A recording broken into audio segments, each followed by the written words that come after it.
السلام عليكم ورحمة الله. الحمد لله رب العالمين، والصلاة والسلام على أشرف المرسلين نبينا محمد وعلى آله وصحبه أجمعين. So we'll go through inshallah ta'ala hadith number 31.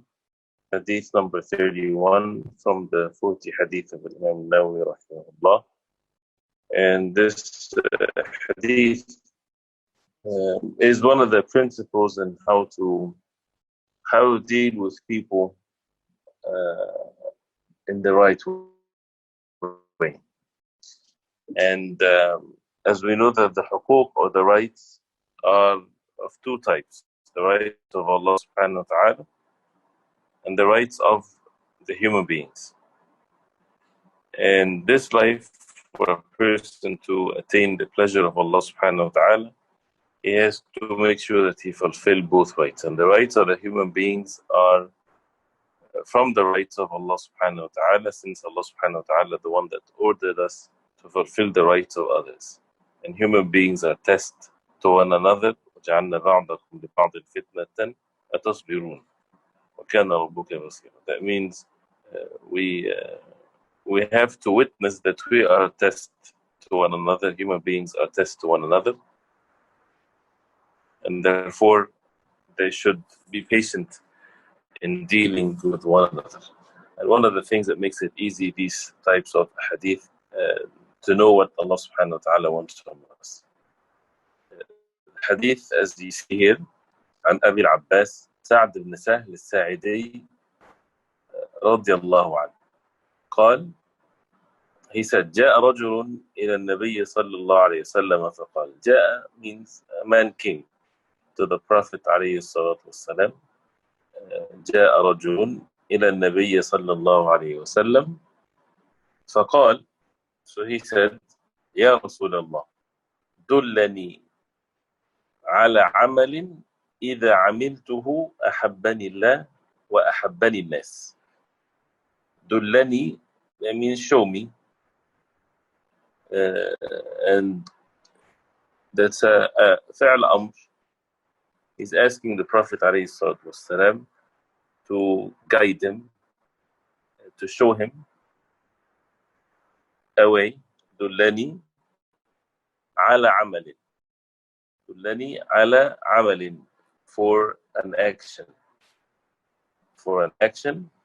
إذا عملته, if I did it, أحبني الله. Allah subhanahu wa ta'ala would love me. وأحبني الناس, and the people would love me. And show me, guide me. Dalala is to show an evidence, is to show a way. And comes even the word ad-dalu is the bucket that you put down in the well to get water out.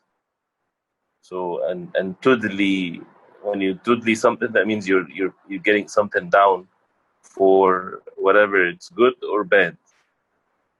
And al-idla'u bil-ra'i is to express yourself, is to give opinions. So he's asking the Prophet ﷺ to guide him to do something or to do an action that he will gain both the love of Allah subhanahu wa ta'ala and the love of the human beings, which is, in principle, it's one of the most impossible things, to have the love of Allah and the love of the people. And the people or the nas, the entire nas, this is something that can never be attained. So this is to start with. Nobody received the love or the pleasure of all of the human beings, even the Prophet alayhi salatu wasalam. As Imam Shafi'i rahimahullah, he said, رضا الناس غاية لا تدرك. The pleasure of the people is a goal that never to be attained. It's impossible. So unless it depends on the context of things. But those who are decent, those who are, they honor the actions of a person or so. But in general, this is what would a person attain both. So the Prophet ﷺ said to him, two things to be done. ازهد في الدنيا يحبك الله وازهد فيما عند الناس يحبك الناس. ازهد في الدنيا. ازهد. This is in order to have zuhd. And a zuhd He said, so first, izhad fi dunya. Have zuhd in the dunya. يحبك Allah. Allah subhanahu wa ta'ala would love you. Izhad fi dunya. Az-zuhd is to leave something and you leave it. Of course, this is what it means. But az-zuhd in the religious meaning of things is when you leave something for the sake of Allah, of course, but you leave something that is not going to be benefiting for oneself in the hereafter. Leaving something that is not benefiting in the hereafter for a person. And az-zuhd is of two types: mandatory zuhd and optional zuhd. The mandatory zuhd is that the person has to make zuhd in the haram. He has to leave the haram. So this is mandatory zuhd. And the optional one, or the recommended one, is to leave everything that is not benefiting in the hereafter. And the word zuhd in itself gives the meaning of to have less. And that's the maddat الزاء والهاء والدال. زا هذا. It refers to something less. And that's why az-zahid is something that is little. But the religious definition of it is, as we heard, is that a person leaves what is not benefiting in the hereafter. As they say, even the Sheikh rahimahullah, he said, تَرْكُ رَاحَةِ الدُّنْيَا طَلَبًا لِرَاحَةِ الْأَخِيرَةِ. Some of them, they said that, to leave the comfort of this dunya, seeking the comfort of the hereafter.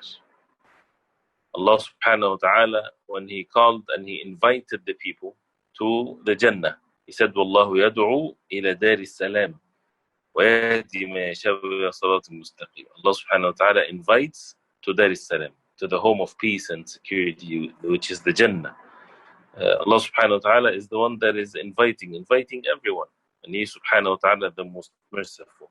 So when the believers, they heard this, and they hear that invitation from Allah subhanahu wa ta'ala, after explaining to them the reality of this life, and after knowing the reality of this life, that no matter how much a person enjoys himself in it, and eat and drinks and have all kinds of good things, all of this he will have to leave it behind.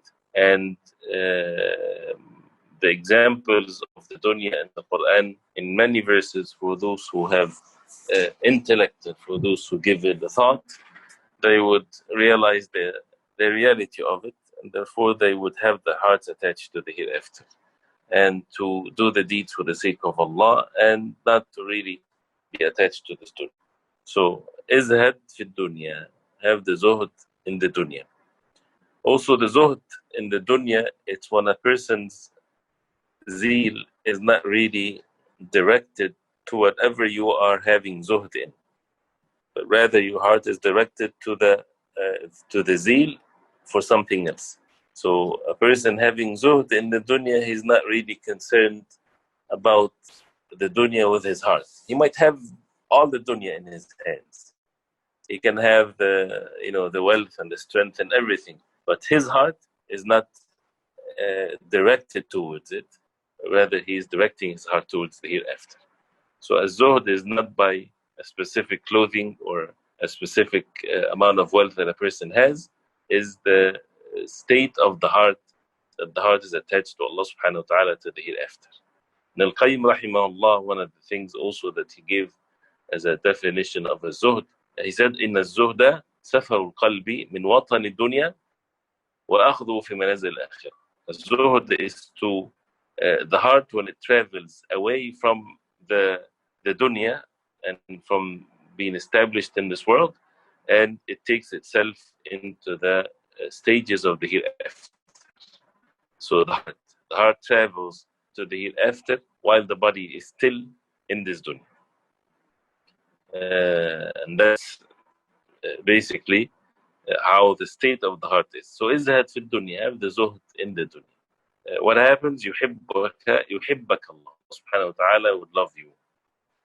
And having the love of Allah subhanahu wa ta'ala is the goal and the concern of every believer, those who love Allah.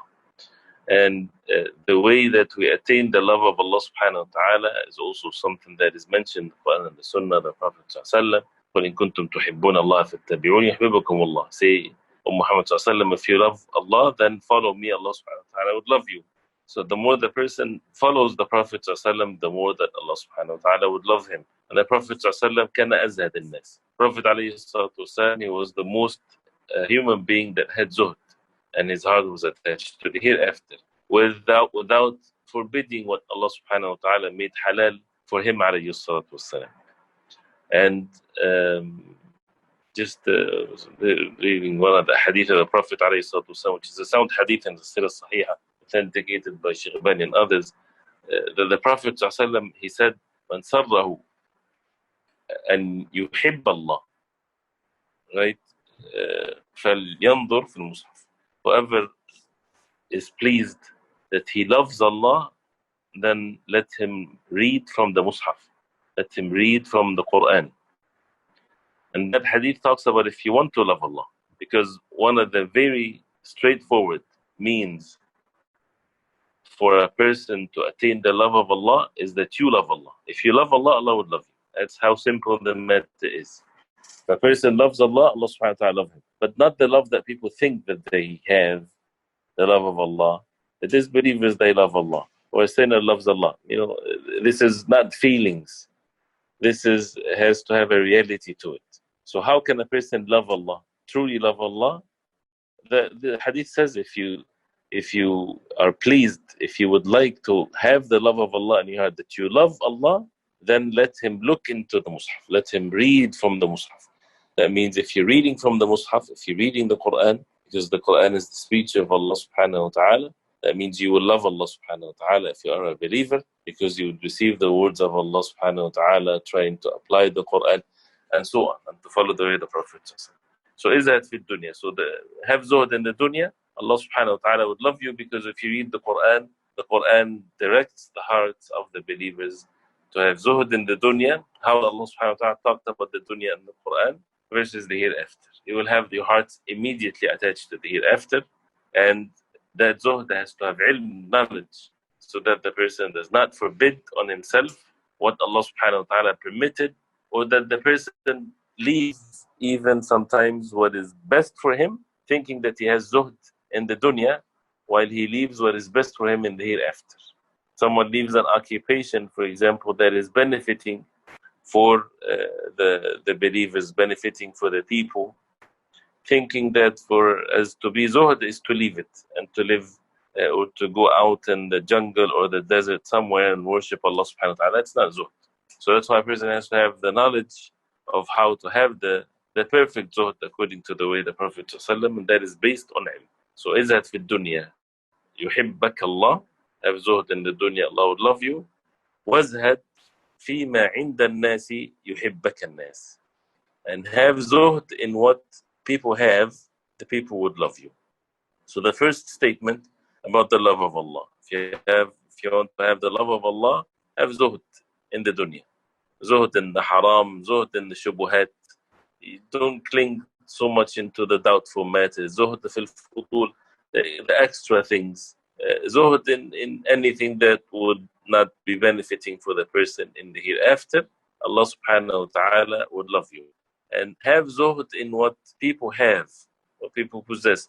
Have zuhd, that means your heart is not attached, you're not going after what people have, wealth, health, whatever there is. Don't seek that from the people. Don't want anything from them, because one of the things that makes people don't like one another is when they want something from them. When you want something from someone, that person, usually doesn't like that. Human beings are like this. Allah subhanahu wa ta'ala likes for people to ask him. And human beings, they don't like to ask one another. Nobody, they don't, in the sense that they are greedy by nature. So unless a person is wanting this with matters of an iman. So وَزْهَدْ فِيمَا عِنْدَ النَّاسِ يُحِبَّكَ النَّاسِ. So have zuhd in what in the hands of the people would love you. I have here, as you see, the sharh or the explanation of Sheikh Ibn rahimahullah. And he mentioned one of the things is that izhat fi dunya, and the dunya with regards to the time and with regards to the level. To the time meaning the time before the hereafter. So this is the dunya. And the dunya in the level, that means it's less than the hereafter. That's why it's dunya, it's less. So both refers to the dunya. But then when he said, وَزْهَدْ فِي مَا عِنْدَ النَّاسِ يُحِبَّكَ النَّاسِ, have zuhd in what's in the hands of the people, or what's with people, people would love you. That means لَا تَتَطَلَّعْ لِمَا فِي أَيْدِيهِ. Do not be longing for what's in the hands of the people. ارغب عما في أيدي الناس. Have the zeal in what's not in the hands of the people, not what people have. And therefore the person would not ask anything from them. So when someone sees someone has something, he should divert his heart away from longing for it. And that's what the Quran says, even though it's mentioned for the disbelievers, but in general, لا تمدن عينيك إلى ما متعنا بأزواج منهم زهرة الحياة الدنيا نفتنهم فيه. Do not extend your eyes to what we give to them as a way of enjoyment and so on, right? And and the Prophet ﷺ, he said, انظروا إلى من هو أسفل منكم. Look at those who are less than you. حتى لا تزدروا نعمة الله, so that you don't belittle the favor of Allah subhanahu wa ta'ala. So here, izhad فيما أيدي الناس, you're not longing for it, and therefore you won't ask anything from them, because if you ask them, you make it difficult for them. And al-yad al-ulya, the upper hand is better than the lower hand, as the Prophet ﷺ said. Sheikh rahimahullah, he mentioned some of the benefits of the hadith, and that's one of the very nice things to look into the hadith of the Prophet ﷺ, the questions of the Sahaba radiallahu anhu. What type of questions they asked the Prophet ﷺ. They always asked the Prophet ﷺ with what's best in this life and in the hereafter. And he said this is different than many people today when they ask. Right? They want to know the rulings, and that's it, not to act upon it. And the Sahaba, they wanted to learn so that they would act. And they would ask about the things that would be benefiting for their hearts and for their rulings, their actions, and so on. It shows also that one of the benefits that Allah subhanahu wa ta'ala loves His slaves, and this is one of the attributes of Allah subhanahu wa ta'ala, and nothing is the like of Allah.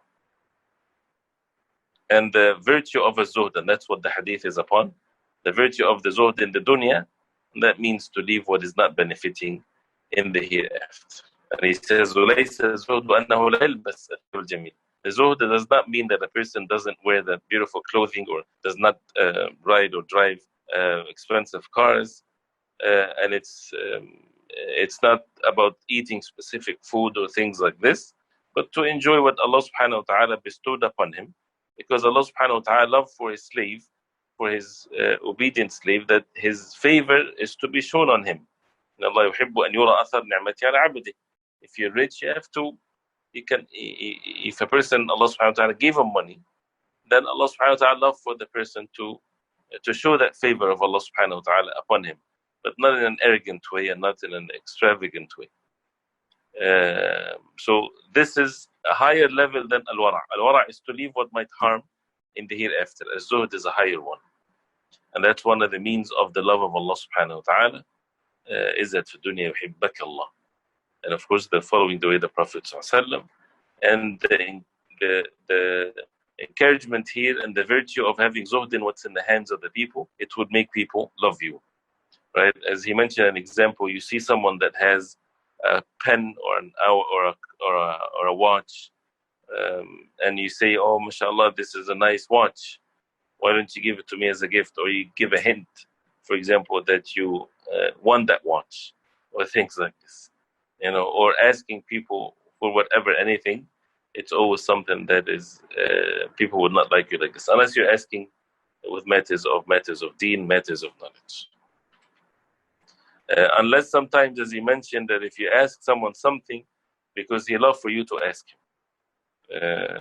So, this is a specific situation that a person should be, in a case where someone, it brings the happiness in the heart of someone, that if you ask him to do something. Sometimes you ask your child to do something for you, and that gives him, a sense of that he that you rely upon Him to do something benefiting or something of that.